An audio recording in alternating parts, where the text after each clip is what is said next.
Good morning, everyone. My name is Carolyn Hat Bennet, and today I'm going to read to you Chapter 9a of my book, Seven Sisters, The Voyage.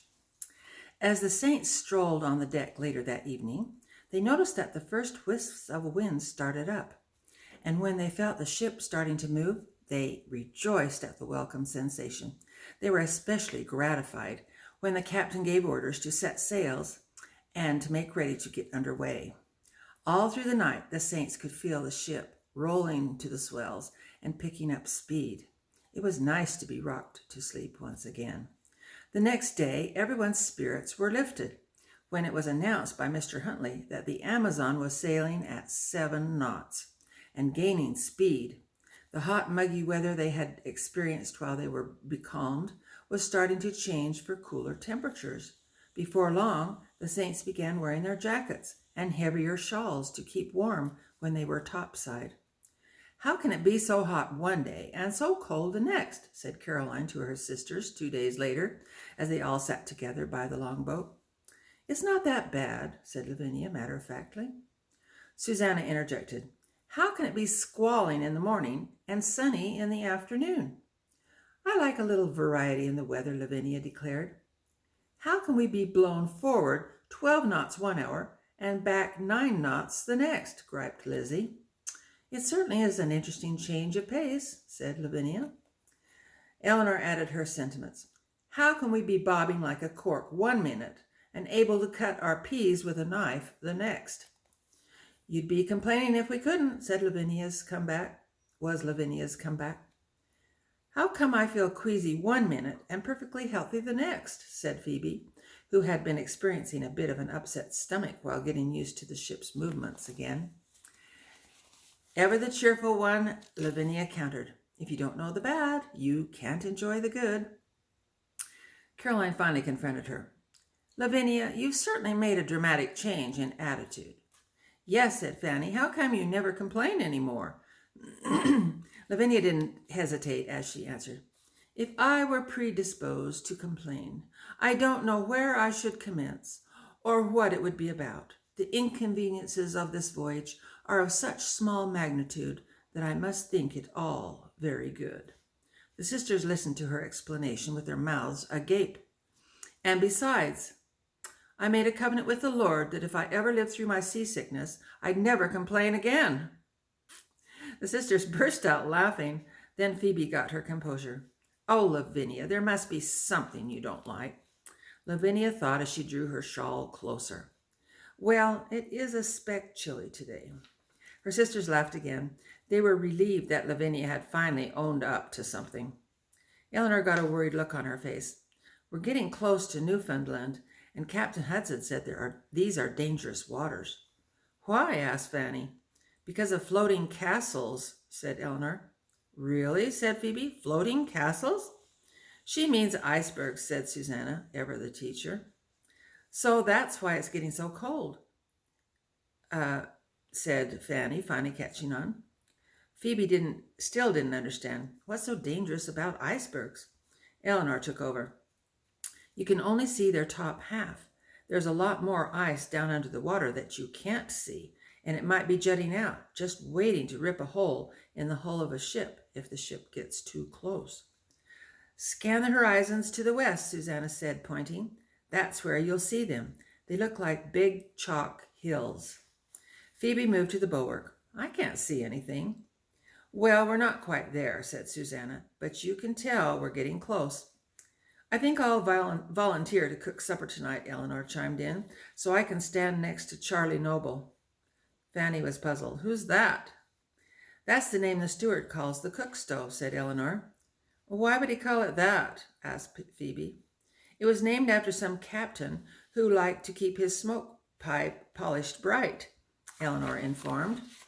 Susanna stood up. "Well, it's actually my turn to cook, and I'll be happy to fulfill my responsibility." "Our ward is first in the galley today," Lizzie added. "Maybe we can get down there a little early and all stand around Charlie to get warm for a few minutes before the others come in." "Good idea," said Caroline as she got up. Then after a pause she said, "Is this Charlie Noble handsome?" And the sisters laughed in amusement as they hurried down the stairs. "Aren't you coming down, Lavinia?" Eleanor inquired when she saw that Lavinia wasn't moving toward the hatchway. "I make it a habit of walking 30 minutes before dinner, just like President Young recommends. He said it is good for one's constitution."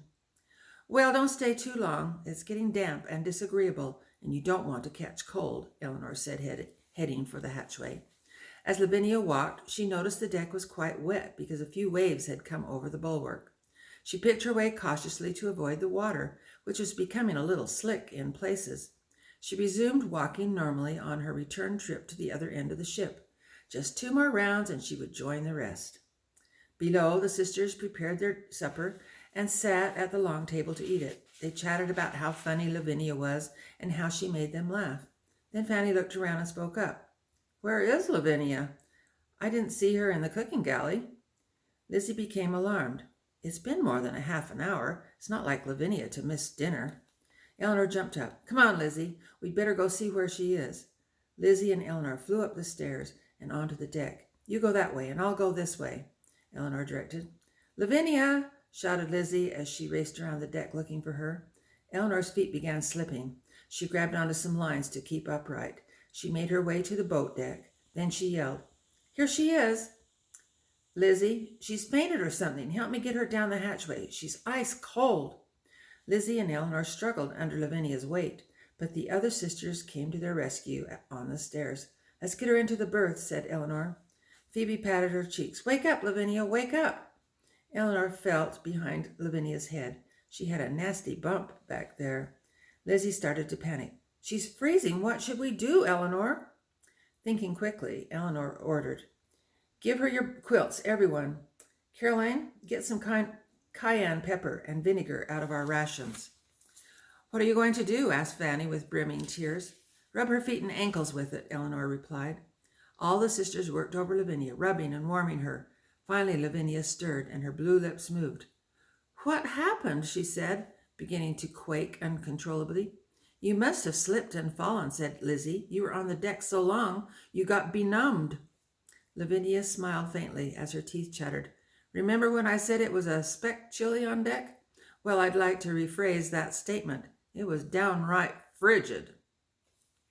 The women of the company didn't like the cold weather very much because their younger children couldn't play out their energies on the top deck as they usually did.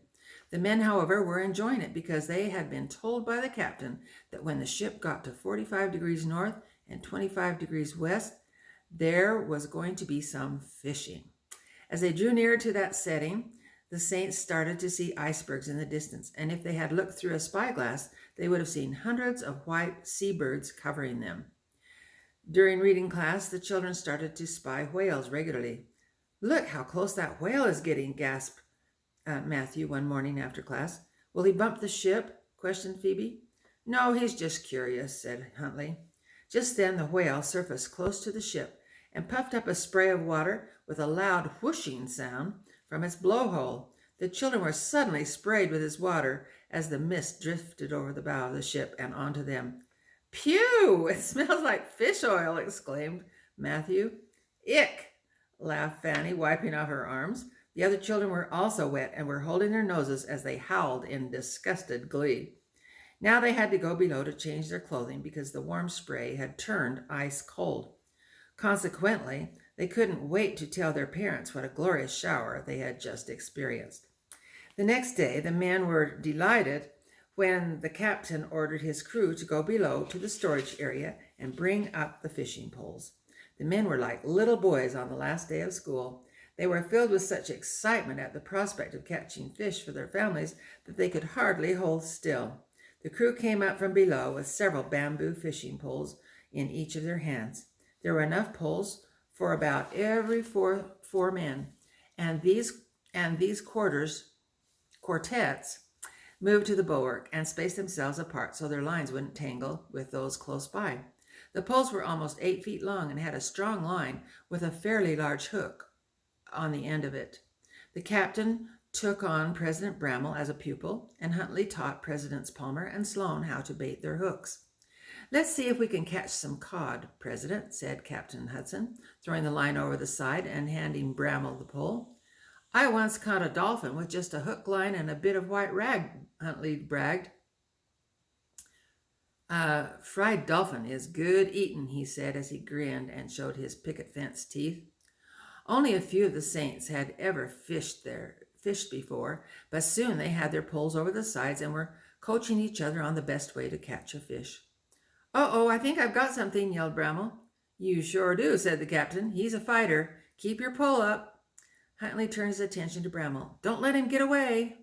Bramble was pulling hard when the line snapped unexpectedly. "Oh no, would you look at that?" "He carried away both the hook and line," he said with great disappointment. "You've got to try again." "You'll have to try again," said the captain, who suddenly felt a jerk on his own line. "Blimey, I've got one on now, and he feels like a whopper." The captain fought the fish for a few minutes as everyone watched, cheering him on. He finally got it on deck with Brammel's help. The fish flopped around wildly, much to the delight of the children, who were clapping their hands and laughing as they watched. Just as the captain grabbed the cod and took the hook out of his mouth, Huntley exclaimed, "Lordy, I've got one on myself." Sloane's line dipped forcefully. "I've got one too. What do I do now?" Bramble dropped his pole to the deck and ran to assist Sloane. "Here, let me help you get him aboard." The children were thrilled every time a fish hit the deck. They kept track of the different kinds so they could report to Huntley in class the next day. Alfie and Jabez cleaned the fish one by one and periodically got behind because the men were having such good success. Griswold's job was to cut and clean the fish into pieces and cleaned fish into pieces and hand them to the women who were lined up to get the highly anticipated seafood. That evening, the women fried their fish on the galley stove, which caused mouths to water at the prospect of having the warm morsels of meat enter and travel down to their hungry stomachs. Enough fish were caught that day that every family had quite a feast. This welcome manna tasted heavenly as the passengers ate the meat and the skin and sucked the bones. President Bramble, Sloane, and Palmer were invited to the captain's table along with Mr. Huntley. After they ate the succulent fish before them, Bramble remarked, "Captain, even though I got skunked today, I don't believe I've had quite as much enjoyment as I did helping everyone else land their fish, and I've never eaten anything as delicious as this in all my life." He patted his stomach with satisfaction. The captain knew Bramble would be pleased. "We'll try again tomorrow," he said, "unless the fog rolls in overnight." President Bramble turned more serious. "I'm worried about fog and icebergs in the same vicinity, Captain." "Yes, it is dangerous," agreed Hudson. "I had a scare the last time I came this way. The fog was so bad that we didn't see the sun, moon, or stars for 2 weeks. I couldn't get a fix from the stars, lost my bearings, and when the fog lifted, we were in the midst of 7 icebergs. Sloane leaned forward. "That is extraordinary. How did you get out?" Captain Hudson laughed. "Very, very carefully."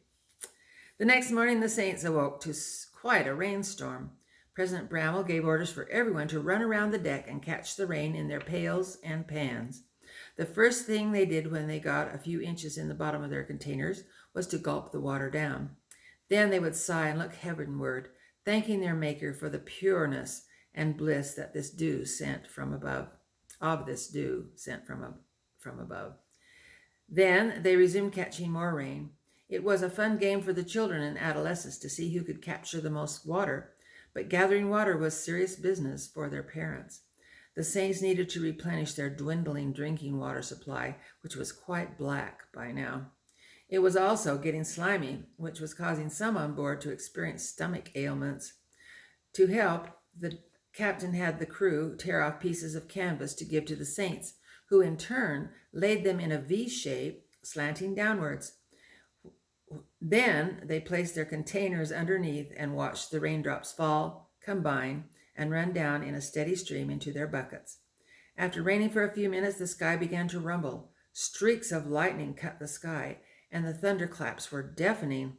The Saints took cover and dumped their water into the clean barrels that had been provided by the captain. Then hail began pounding on the deck. The stones were about a half-inch at first, but as the storm increased, the hailstones grew larger and came down faster. Then, just as suddenly as the hail began, it stopped, and all over the deck were hailstorms about 4 inches deep. "Quickly, get the hailstones, brothers and sisters," President Bramwell directed. "They will melt and make delicious water." The saints spent the next half hour scooping up hailstones and were able to fill 4.5 empty barrels with them. At their evening prayer meeting, the saints didn't fail to give thanks for their bounteous harvest of hail that day. The saints were used to hearing bells mark each hour during their nights on the ocean. However, the night after the hailstorm, many were awakened by the ringing bell every half minute or so, and it was much louder than the tinkling sound it usually made. Susanna, who was a light sleeper, puzzled over what the constant ringing meant. She tried to dismiss it and go back to sleep, but just as she thought it had stopped, it would ring again and roused her out of her reverie. She finally leaned over her berth and whispered, "Caroline, are you awake?" No answer. "Lizzie, are you awake?" "Yes, I'm awake," she said. "How can anyone sleep with that incessant clanging? It's driving me batty." "There must be good reason for it," said Eleanor, who had been awakened by all the chatter. Plugging her ears with her fingers, Susanna whined, "Why do they have to ring the bell so loudly?" More and more saints awoke and questioned each other about the phenomenon, which in turn woke up some of the younger children and babies who began fussing and crying. "Brothers and sisters," President Tippett said as he stepped into the room from the hatchway, "I've been topside with the other ward presidents to see what the ringing means. The captain told me all is well. We have just sailed into some thick fog, and the bells are ringing to alert any ships in the vicinity as to our whereabouts." A sleepy Caroline was finally awake. "Are we in danger?" she asked President Tippett. "The crew has taken in some of the sails," said Tippett, "so our speed has been cut drastically, and the captain is taking every precaution to move the ship slowly until the fog lifts. So I hope you can all adjust to the loud bells and think of them as assuring your protection." Lavinia groaned as she put her pillow over her head to muffle the repetitive ringing. "It's almost 4 o'clock, brothers and sisters," said President Tippett, looking at his pocket watch. "We might as well start our day an hour early. What say we all rise and make the best of the situation?" Then he started singing, "There is sunshine in my soul today, more glorious and bright." The saints weren't quite as enthused as he was, but they eventually joined in with him. Than glows in any earthly sky, for Jesus is my light." The saints continued to sing as they rolled out of their berths, made their beds, changed out of their bedclothes, and combed and brushed their hair. "Oh, there's sunshine, blessed sunshine, when the peaceful, happy moments roll. When Jesus shows his smiling face, there is sunshine in the soul." Before long, they were all singing and smiling. It helped drown out the ringing bell. When they finished all 4 verses of that song, Brother Careless started up another familiar hymn. They sang as they worked, waiting at the galley door, and assembled for their earlier than usual prayer meetings. Every word sang their favorite hymn in different parts of the 2 lower decks, and the bell rang on. That's the end of 9A. Over and out.